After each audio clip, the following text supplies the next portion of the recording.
Shalom, shalom, nous vous croyons très bien portants de partout là où vous êtes. C'est pas moi qui va vous présenter mes salutations aujourd'hui. Et donc aujourd'hui, nous sommes encore bénis pour ces privilèges que le Seigneur nous accorde de venir auprès de vous pour vous apporter cette parole qui est une édification pour plusieurs personnes. Et notre message d'aujourd'hui, c'est un message très important et surtout capital pour la vie de tout enfant de Dieu, car nous sommes toujours dans notre, je dirais, cette thématique chrétien au quotidien. Et donc, je pense que le message d'aujourd'hui va prendre place dans ta vie au nom puissant de Jésus. Et aujourd'hui, nous avons un thème très important, car c'est un message qu'on a souvent entendu parler. Et par la grâce du Seigneur, aujourd'hui, nous allons aborder ces messages, parler du Saint-Esprit, bien sûr, dans un angle bien précis. Et donc, notre message d'aujourd'hui, c'est la parabole du semeur. Je suis sûre que beaucoup de gens ont déjà entendu parler de cette parabole, mais par la grâce du Seigneur, aujourd'hui, nous allons encore amener beaucoup de lumière par ces messages. Et donc, nous sommes dans le livre de Matthieu, chapitre 13, du 1er au 9e verset. Mais aujourd'hui, nous allons justement parler d'un verset précis. Mais si vous êtes ensemble avec nous, nous allons lire ensemble. Je pense que je peux lire, hein? Oui, nous allons lire ensemble du 1er au 9e verset pour aller dans le verset précis après. Je lis au nom du Seigneur. Ce jour-là, Jésus sortit de la maison et alla s'asseoir au bord du lac pour enseigner. Une foule nombreuse s'assembla autour de lui, si bien qu'il monta dans une barque et s'y assit. Les gens se tenaient au bord de l'eau. Il leur parlait de beaucoup de choses en utilisant des paraboles et leur disait: un jour, un homme s'en alla dans un champ pour s'aimer. Tandis qu'il lançait la sémence, une partie des grains tomba le long du chemin. Les oiseaux virent et les mangèrent. Une autre partie tomba sur des sols pierreux où il y avait peu de terre. Les grains poussèrent aussitôt parce que la couche de la terre n'était pas profonde. Quand le soleil fut haut dans le ciel, il brûla les jeunes plantes. Elles se desséchèrent parce que leurs racines étaient insuffisantes. Une autre partie des grains tomba parmi les plantes épineuses. Celles-ci grandirent et s'étouffèrent. Les bonnes pousses. Celles-ci grandirent et étouffèrent les bonnes pousses. Mais d'autres grains tombèrent dans une bonne terre et produisèrent des épis. Les uns portaient 100 grains, d'autres 60 et d'autres 30. Amen, amen. Amen. Et donc aujourd'hui, nous allons, comme vous l'aviez remarqué, il y a 4 étapes qui se sont passées tout au long du parcours du semeur. Et pour ne pas te couper, j'aimerais énumérer ces étapes. C'est pour nous permettre de bien se comprendre. Oui. La première chose que moi je veux mentionner, c'est que c'était un semeur qui allait faire son job, qui allait pour s'aimer. Et les 4 étapes qu'il rencontre, c'est que la première, c'est que pendant qu'ils étaient les grains pour la sémence, d'autres tombèrent sur le premier cas, c'est sur le long du chemin, donc dans des endroits hasardeuses. Et les oiseaux virent venir et mangèrent cela. Une autre partie tomba sur des pierres dures. Et lorsque elle prit un peu de forme, lorsque le soleil fut, qu'est-ce qui se fait? Ces plantes n'ont pas pu pousser. Voilà. Et la 3e partie nous parle de ceux qui sont tombés sur des épines. Et lorsqu'elles ont essayé de grandir, elles se sont étouffées. Et la dernière étape que l'on voit, c'est ceux qui sont tombés sur la bonne terre. Et puisque cela était mentionné être une bonne terre, qu'est-ce qui se passa? Cela produisa des fruits. Mais aujourd'hui, on va parler que du premier cas. Oui.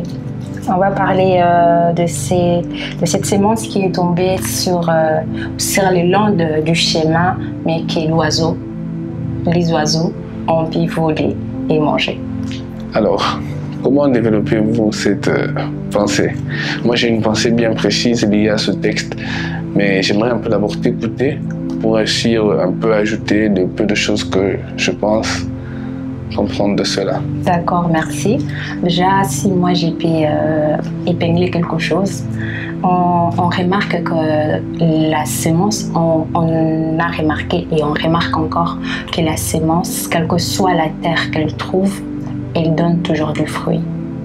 Quelle que soit la terre qu'elle trouve, que cela soit une terre problématique, permettez-moi de dire ainsi, elle donne toujours du fruit. Cependant, il y a toujours des circonstances qui viennent après et empêchent la sémence de donner du fruit.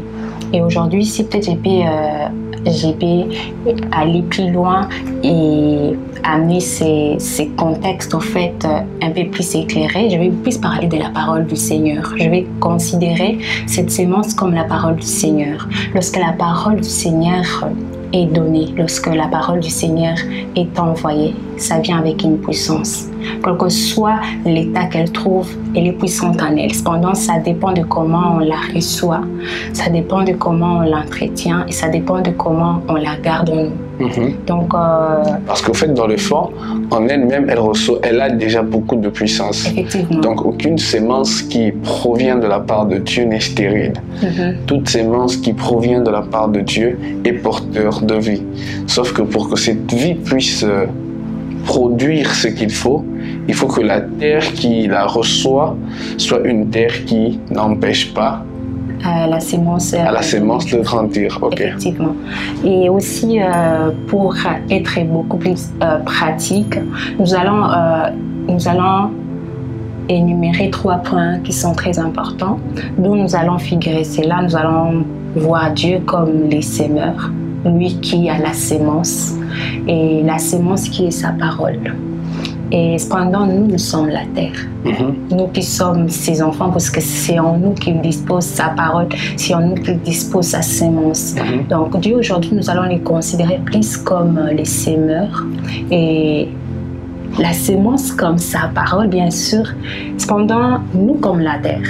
Ça dépend alors de comment nous allons tous réagir par rapport à sa parole, par rapport à cette sémence qu'il dépose en nous. Donc Dieu est le semeur. Moi, d'ailleurs, je dirais mieux, Dieu est le semeur le semeur n'est que Dieu qui, par son esprit, vient déposer au travers de la parole de Dieu quelque chose sur nos terres qui sont nos vies, afin que cela puisse produire.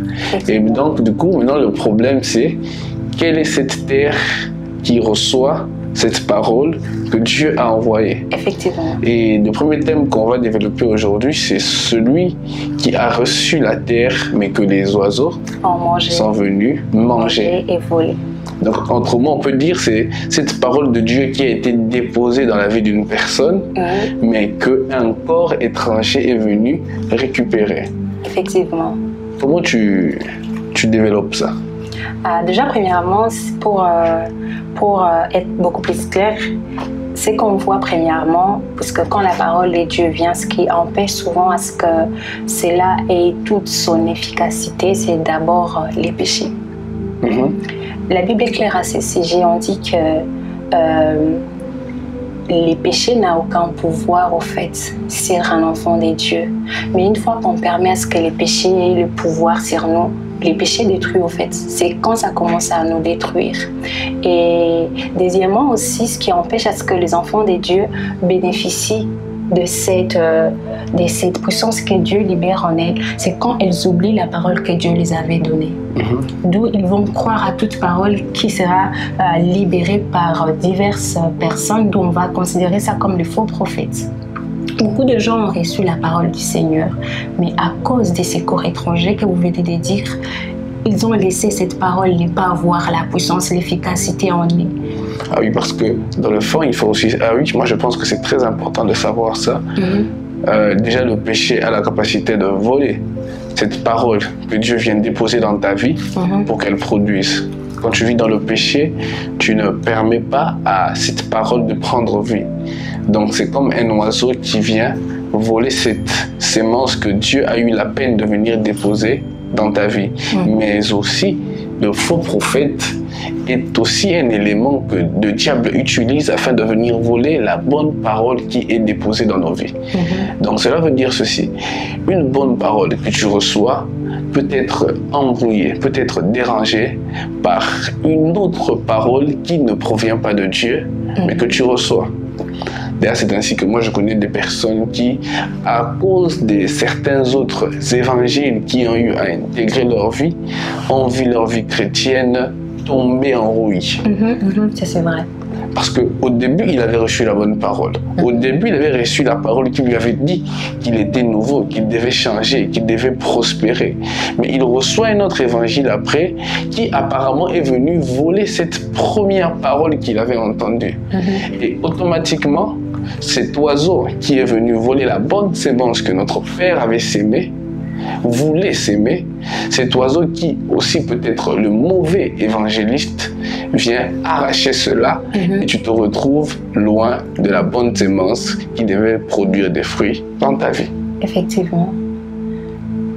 Et donc aussi si on peut éclairer encore cette parole, il est important de savoir que la parole que Dieu libère dans ta vie, la parole que Dieu sème dans ta vie sera toujours efficace. D'où chaque personne doit être responsable de lui-même. Puisqu'il y a beaucoup de gens qui vont penser que cette sémence va grandir, va donner du fruit. Voilà pourquoi même Dieu nous demande d'avoir la foi. Parce que quand il donne sa parole, derrière cette parole, il veut aussi qu'on agisse quelque part. D'où même quand on sème, il faut entretenir cette sémence. Il faut l'arroser. Et comment on l'arrose? C'est encore plus dans la présence de Dieu. C'est pas loin de Dieu au fait. Tu as reçu la parole du Seigneur, mais comment tu as fait? Et moi je pense qu'au-delà de l'entretenir, il faut aussi veiller sur ça. Effectivement. Afin que personne ne vienne voler cette bonne parole. Que Dieu a déposé. Donc je pense qu'on a le droit. D'ailleurs, nous bénissons Dieu pour toutes ces personnes qui, au travers de l'évangile qui prêchent, nous permettent aussi de tenir bon face à la bonne parole que nous avons reçue. Effectivement. Parce qu'on doit veiller. On doit veiller sur la sémence qu'on nous a donnée. C'est comme un verre d'eau plein qui est entre nos mains. On ne doit pas laisser quelqu'un nous bouger de peur que cela ne tombe. Effectivement. Et donc, on doit entretenir cela dans la présence de Dieu, mais aussi en veillant à ce que aucune parole provenant d'un monde quelconque ne puisse venir voler. Ne puisse venir voler ce que Dieu a déposé. Effectivement. Donc on peut donc automatiquement dire au peuple de Dieu que le péché est un corps étranger, est un oiseau qui a la capacité de venir voler cette sémence que Dieu veut déposer dans ta vie. Quoi d'autre? Le mauvais évangile a aussi la capacité de venir voler cette bonne sémence que Dieu veut s'aimer dans ta vie. Effectivement. Et je pense que pour aujourd'hui ça va. Ah oui, pour aujourd'hui, puisqu'on va continuer avec les 3 points. On va continuer avec les 3 points qui restent après. Alors nous allons prier au nom de Jésus. Père éternel, on prie que par la puissance de ton esprit, que tout celui qui entend ce message ne puisse en aucun cas permettre à un corps étranger de venir voler cette sémence que tu poses sur cette terre qui est sa vie. Nous déclarons qu'en aucun cas l'ennemi va venir voler cette bonne sémence que Dieu est en train de placer dans ta vie, car il n'en a pas la puissance. Alors nous chassons les oiseaux qui viennent voler ces sémences au nom de Jésus. Nous déclarons qu'aucune puissance des ténèbres n'aura la capacité de venir voler cette bonne sémence que tu as reçue dans la présence de Dieu. Il en est ainsi. Et voilà, nous sommes en train de prier que le Seigneur enracine cette sémence qu'il a déposée en vous. Amen. Que le Seigneur enracine toute sémence qu'il a déposée en vous. Père, nous sommes en train de déclarer que tes enfants bannissent toute forme de péché qu'ils ont permis dans leur vie. Au nom de Jésus. Seigneur Jésus, tes enfants sont conscients de leur identité. Tes enfants refusent toute forme de manigance de l'ennemi. Et ils sont encastrés dans ta volonté. Ils sont gardés dans ta volonté. Au nom puissant de Jésus, nous avons ainsi prié et déclaré dans leur vie. Amen. Amen. J'ai beaucoup aimé ta prière, que Dieu enracine cette sémence que vous avez reçue dans sa présence. Que Dieu vous bénisse, que Dieu vous bénisse. Et à nous revoir dans les jours qui viennent pour les 3 autres prochaines sémences du semeur. Paix et sûreté dans vos vies. Bye bye. Soyez bénis.